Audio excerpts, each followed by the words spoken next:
Bonsoir, j'espère que vous allez très bien. Aujourd'hui c'est jeudi, bon début de week-end parce que demain c'est vendredi. Je vous souhaite bon week-end à vous. Pour ceux qui ont manqué mes vidéos précédentes, je vous invite sur ma page. Allez liker, abonnez-vous et partagez.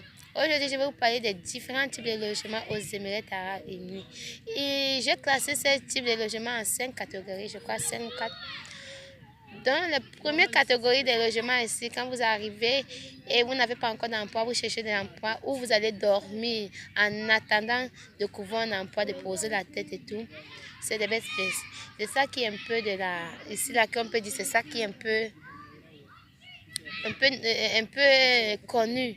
Voilà, pour ceux qui viennent d'arriver et qui n'ont pas encore trouvé un emploi, qui sont venus avec des économies, un peu d'économie. Par exemple, si tu es venu avec 2 mois de visa et que tu veux couvrir un emploi et tu as un peu de tes économies, tu vas payer ton lit. Donc, on appelle ça, tu payes le lit. Donc, ce sont des chambres. Dans une chambre, il y a des lits. Il y a au moins peut-être 6 lits. Dans les 6 lits, il y a peut-être 6 à 7 lits en étage, en étage. Il y a le bas, il y a le milieu. Et il y a le haut. Et les prix sont différents.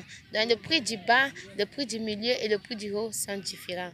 Le prix du haut coûte moins cher. Le prix du milieu coûte encore un peu moins cher. Mais le prix du bas coûte cher. Pourquoi? Parce qu'on suppose que tu ne monteras pas au-dessus pour aller dormir en haut. Donc, tu te tiens que juste tu dors sur ton lit en bas.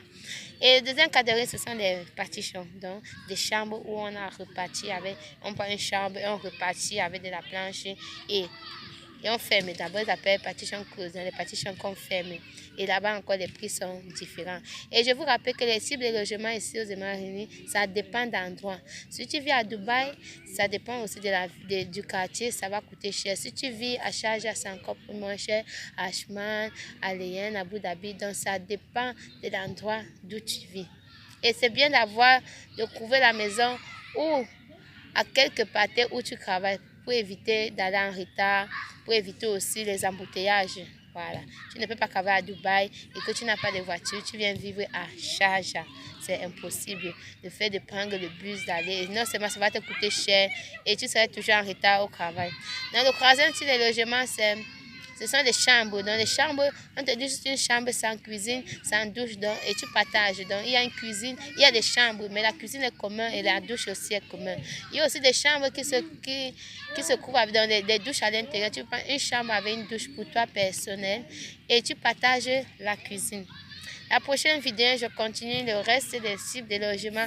Partagez au maximum et abonnez-vous. C'est Dori, mon expérience à Dubaï.